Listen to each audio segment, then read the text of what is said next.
Información precisa, completa, veraz, objetiva e independiente. Directo a tu pantalla. Radio Caracas Radio presenta Voz de América.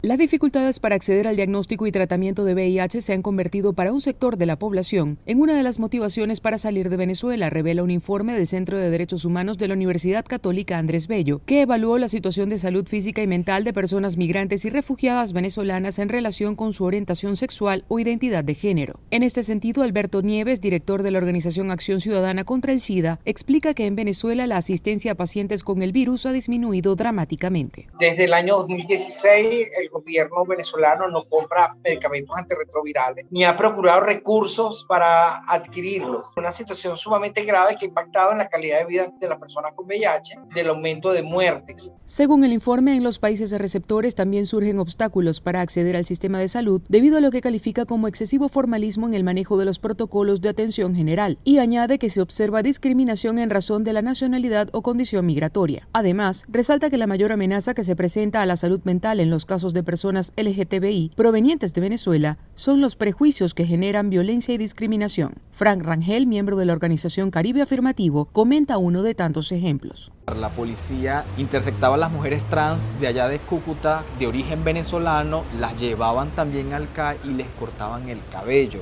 Entonces, parece muy extraño que de frontera a frontera, de extremo a extremo, ocurra lo mismo. Entonces, esto ha venido sucediendo a nivel nacional. De acuerdo a la organización Acción Ciudadana contra el SIDA, entre 8.000 y 10.000 personas que viven con VIH han abandonado Venezuela en los últimos años. Carolina Alcalde, Voz de América, Caracas.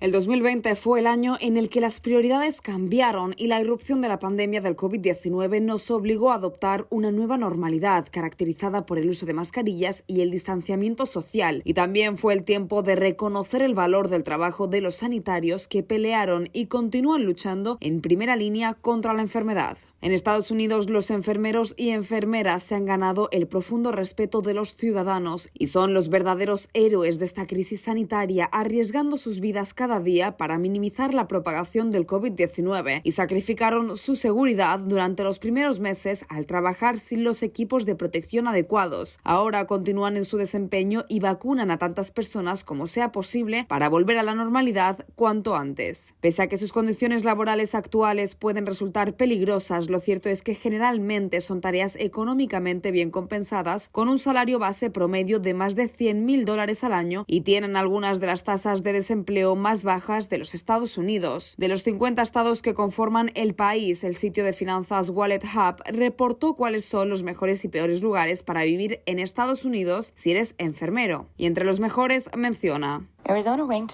Arizona ocupó el primer lugar, seguido por Washington, Nevada, Wyoming y Nuevo México. Entre tanto, y en el extremo opuesto de la lista con las peores posiciones se encuentran los estados de Vermont, Delaware y Maryland. Para elaborar este ranking se basaron en un total de 22 métricas que miden factores como el salario promedio mensual, el número de centros de salud por persona, la calidad de las escuelas de enfermerías o el tiempo promedio de viaje al trabajo, entre otros. Judith Martín Rodríguez, Voz de América.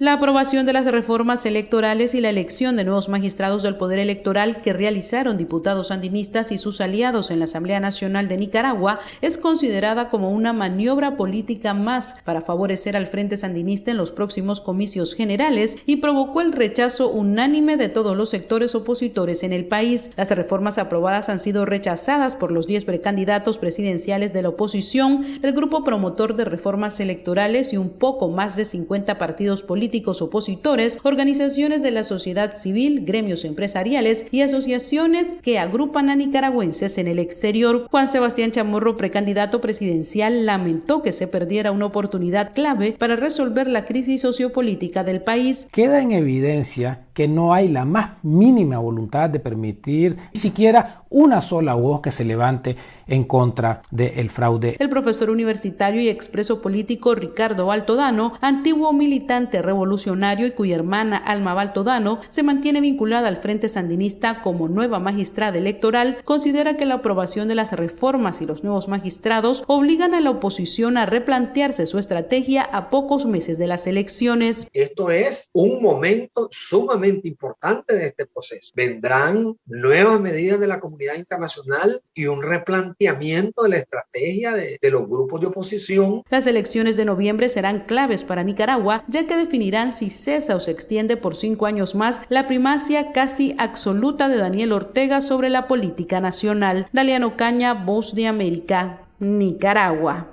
La empresa noruega DNB, certificador independiente con sede en Noruega, inició con los trabajos de peritaje en la zona donde la estructura del metro colapsó, provocando la caída de un tren y la muerte de al menos 25 personas y 79 heridos, de los cuales 38 continúan hospitalizados. La jefa de gobierno de la Ciudad de México, Claudia Sheinbaum, explicó que en los próximos días se formalizará la contratación de los servicios de dicha empresa y de manera paralela la Fiscalía avanza en las investigaciones y el Colegio de Ingenieros inició la revisión integral de la estructura de toda la línea 12 y otras con viaductos elevados. La secretaria de Gestión Integral de Riesgos y Protección Civil de la capital del país, Miriam Urzúa, destacó que la empresa cuenta con más de 150 años de experiencia y presencia en más de 100 países. Y reconocido prestigio internacional. Es una empresa experta en administración de riesgo, análisis forense y análisis causa-raíz de fallas catastróficas en instalaciones estratégicas. La jefa de gobierno Claudia Sheinbaum agradeció las muestras de solidaridad de mandatarios extranjeros, entre ellos del presidente de Estados Unidos Joe Biden. En una declaración, el mandatario señaló que Estados Unidos se une al pueblo de México en el duelo por la pérdida de vidas. Expresó su pésame a las familias de las víctimas y ofreció sus mejores deseos para la pronta recuperación de los heridos. Añadió que como vecinos y socios, ambas naciones están estrechamente vinculadas y Estados Unidos está listo para ayudar a México en su reconstrucción de esta tragedia. Sara Pablo, Voz de América, Ciudad de... La situación pandémica en las Américas alcanza cuotas preocupantes de infectados y fallecidos y desde la Organización Panamericana de la Salud advierten que las hospitalizaciones y muertes por COVID-19 en adultos jóvenes experimentan un grave repunte. La directora de la entidad, Carissa Etienne, alertó de las circunstancias si la situación no mejora. A pesar de todo lo que hemos aprendido acerca del virus en un año, nuestros esfuerzos de control no son tan estrictos y nuestra prevención no es tan eficiente. Y vemos lo que ocurre cuando relajamos las medidas. La COVID se propaga, los casos aumentan y nuestros sistemas de salud se abruman. Etienne calificó esta circunstancia como estremecedora y familiar. Sin embargo, se mostró preocupada al asegurar que la edad de los pacientes hospitalizados por COVID-19 ha disminuido considerablemente. Algo ha cambiado ahora y son los pacientes mismos. Durante gran parte de la pandemia, nuestros hospitales habían estado llenos de pacientes de edad avanzada, muchos de los cuales tenían condiciones preexistentes que los hacían más susceptibles a las enfermedades severas. La directora advirtió que esta condición creó una sensación de falsa seguridad entre las comunidades más jóvenes que, si bien temían al virus, no actuaban con toda la precaución necesaria. Vemos que los hospitales y en general las unidades de cuidados intensivos están llenas de personas jóvenes, reiteró Etienne, destacando que en algunas áreas de Estados Unidos hay más personas que rondan los 20 años que están siendo hospitalizadas por COVID-19 que personas adultas mayores. Como consecuencia de esta situación, y si la realidad no cambia y los contagiados siguen aumentando al ritmo actual, en los próximos 3 meses los países del hemisferio deberán incrementar aún más su capacidad de camas en cuidados intensivos, una medida que no es sostenible a largo plazo, según advierten las autoridades sanitarias, y es fundamentalmente debido a que no hay suficiente personal de salud para contratar. Judith Martín Rodríguez, Voz de América. El Salvador enfrenta un serio retroceso en materia de libertad de prensa y según la clasificación mundial 2020 de Reporteros Sin Fronteras pasó del puesto número 74 a ocupar el lugar 82 en el índice de libertad de prensa de 180 países que se presentó esta semana. El bloqueo sistemático al acceso de información pública y las expresiones denigrantes hacia periodistas que formulan críticas al gobierno son parte de las agresiones más recurrentes, según expresa Angélica Cárcamo, presidenta de la Asociación de Periodistas de El Salvador. Que en los últimos años hemos visto con preocupación cómo va en aumento las afectaciones a la prensa, ya no solo desde algunos cuerpos como pandillas, que eran los que más agredían a las y los periodistas, sobre todo al interior del país. Nosotros lo denominamos el crimen organizado, sino que también ahora vemos mucho el tema de estigmatización a la prensa y de falta de acceso a la información por parte de las entidades estatales.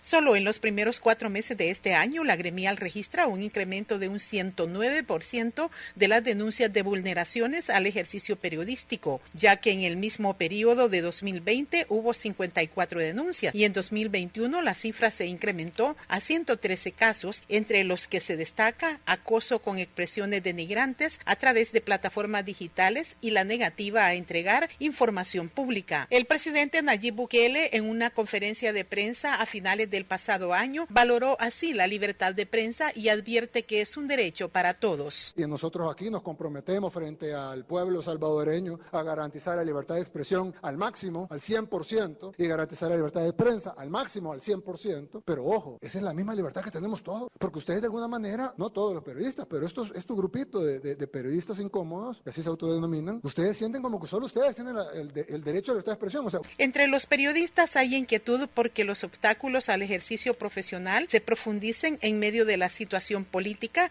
que actualmente vive el país, como destaca la periodista Saraí Alas. También nos preocupa que poco a poco se pueden ir reduciendo las declaraciones. En la Asamblea Legislativa anterior sí teníamos acceso a documentos, a preguntar. Entonces hay cierta preocupación, el ambiente sigue siendo cada vez más preocupante para todos los compañeros que ejercen el periodismo en El Salvador. Por su parte, Briseida Morán describe el reto que los periodistas superan en El Salvador a fin de cumplir la función de informar. Dios nos ha guardado y hemos seguido haciendo nuestra labor, que es informar, y a través de nosotros pues la población ha tenido aquella información muy importante de cómo está la situación actual. Por su parte, voceros del gobierno niegan que se obstaculice la libertad de prensa y hacen referencia a lo que para ellos es la libertad que tienen los periodistas para participar con preguntas en las conferencias de prensa a fin de formular las interrogantes sobre los temas que les interesan. Nerima del Reyes, Voz de América, El Salvador.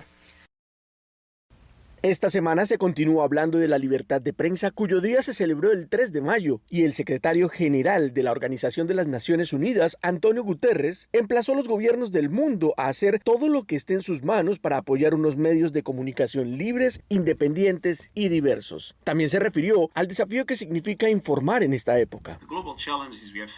La pandemia del coronavirus nos ha enfrentado a una serie de desafíos globales que acentúan el rol fundamental de obtener una información confiable, verificada y universalmente accesible que sirva para salvar vidas y construir sociedades fuertes y resilientes.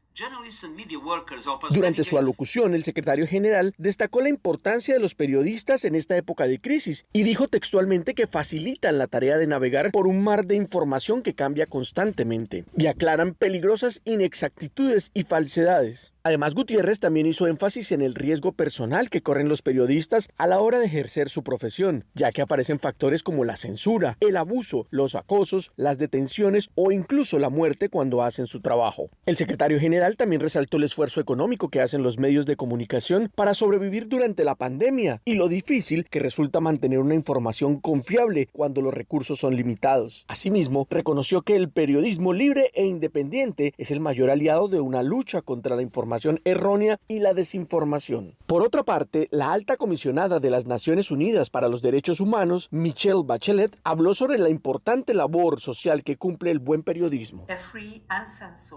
La prensa libre, independiente y sin censura constituye un pilar esencial de toda sociedad democrática. En momentos de crisis, su ejercicio puede aportar información que permita salvar vidas y ayuda a sentar las bases de la participación en la vida pública y contribuye a garantizar la transparencia y el respeto de los derechos humanos.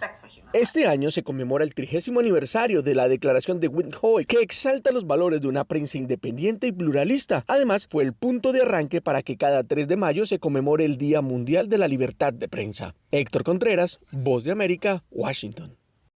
La vicepresidenta de Estados Unidos, Kamala Harris, visitará México y Guatemala el 7 y 8 de junio y anticipó que está ansiosa por realizar ese viaje que, según dijo, viene después de una variedad de trabajos y contactos que sostuvo con los presidentes de ambas naciones y que continuarán este viernes cuando sostenga una reunión virtual con el mandatario mexicano Andrés Manuel López Obrador. La segunda mandataria del país respondió preguntas de los periodistas el miércoles y obviamente se mencionó la situación en El Salvador y la crisis institucional que enfrenta, y su respuesta textual fue: cuando miro los desafíos que vienen del Triángulo Norte, tenemos que tener en cuenta a El Salvador, pero en lo que respecta a lo que sucedió en términos de su tribunal, todavía estamos evaluando lo que estamos haciendo, dijo. Sobre su conversación del viernes con el presidente mexicano López Obrador, Harris dijo que convocó a miembros del gabinete, incluida la secretaria de Comercio, Gina Raimondo, que anticipó acordó convocar una misión comercial virtual a la región. También estará presente en esa conversación el secretario de Agricultura, quien se ha comprometido a trabajar en lo que respecta a los desafíos que enfrenta la región debido a las condiciones climáticas extremas que han resultado en una serie de tragedias, incluida la sequía. La vicepresidenta Harris también destacó que se ha convocado a algunas de las mejores fundaciones de Estados Unidos para renovar su interés y participación en la región, incluyendo México y las naciones del Triángulo Norte. He estado hablando con los directores ejecutivos sobre un componente que creo que podría ser muy beneficioso en términos de nuestras iniciativas sobre la inversión privada en esa región, dijo la vicepresidenta, para luego añadir: en el discurso que pronuncié en la Conferencia de las Américas, destaqué que estoy tomando en cuenta los desafíos que han existido durante mucho tiempo y continúan existiendo en torno a la corrupción en la región y los retos que eso genera en términos de retorno de la inversión, destacó la segunda mandataria. La vicepresidenta, que es la delegada presidencial para la situación de la migración desde el punto de vista diplomático, resaltó que el trabajo que se está haciendo no se evidenciará de la noche a la mañana y que requerirá de una estrategia consistente y a largo plazo. Yoconda Tapia, Voz de América, Washington.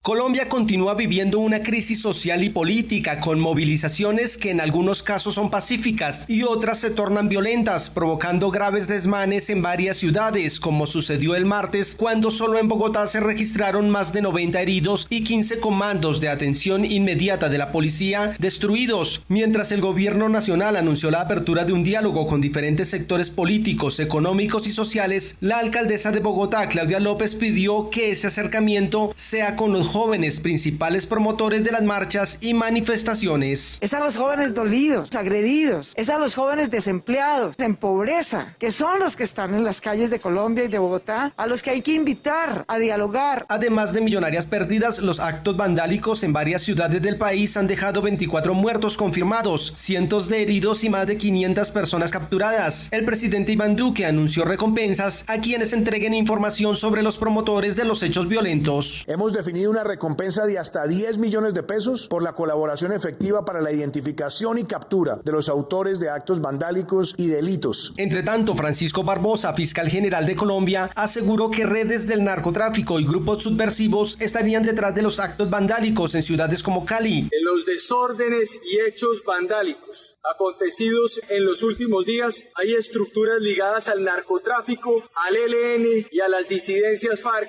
Mientras las protestas en el país completan ya 8 días, el presidente Iván Duque inició conversaciones con sectores políticos y hoy está previsto que se reúna con los presidentes de las altas cortes en busca de consensos. Manuel Arias Naranjo, Voz de América.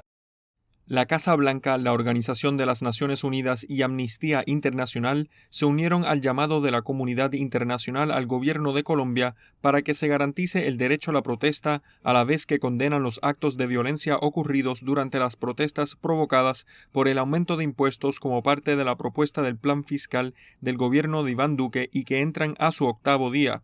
Un portavoz de la Casa Blanca indicó que Estados Unidos sigue apoyando los esfuerzos del gobierno colombiano para abordar la situación actual a través del diálogo político, añadiendo que los ciudadanos de los países democráticos tienen el derecho incuestionable a la protesta pacífica y al mismo tiempo advirtiendo que la violencia y el vandalismo es un abuso de ese derecho. Por su parte, la alta comisionada de las Naciones Unidas para los Derechos Humanos, Michelle Bachelet, declaró que estaba profundamente alarmada por la violencia contra los manifestantes en la ciudad colombiana de Cali, donde la policía abrió fuego contra los manifestantes. En su declaración, la ONU insistió al gobierno de Colombia a proteger los derechos de los manifestantes, recordando que los agentes del orden deben respetar los principios de legalidad, precaución y necesidad de proporcionalidad. También la organización Amnistía Internacional, a través de una declaración de su directora para las Américas, Erika Guevara Rosas, calificó los videos de los enfrentamientos como una evidencia de uso excesivo e innecesario de fuerza de parte de las fuerzas de seguridad y dijo que las autoridades colombianas deben poner fin a la represión de las manifestaciones y asegurar que el respeto y la garantía de los derechos humanos estén en el centro de cualquier propuesta de política pública. Ninguna de estas organizaciones hizo eco de las declaraciones de funcionarios del gobierno de Colombia, como los ministros de Justicia y Defensa, que también presentaron pruebas del incendio de un hotel en Cali donde se encontraban hospedados los policías que llegaron a la ciudad para apoyar a la policía local y de varias decenas de policías que resultaron heridos en los enfrentamientos. Información precisa, completa, veraz, objetiva e independiente. Directo a tu pantalla. Voz de América en RCR 750.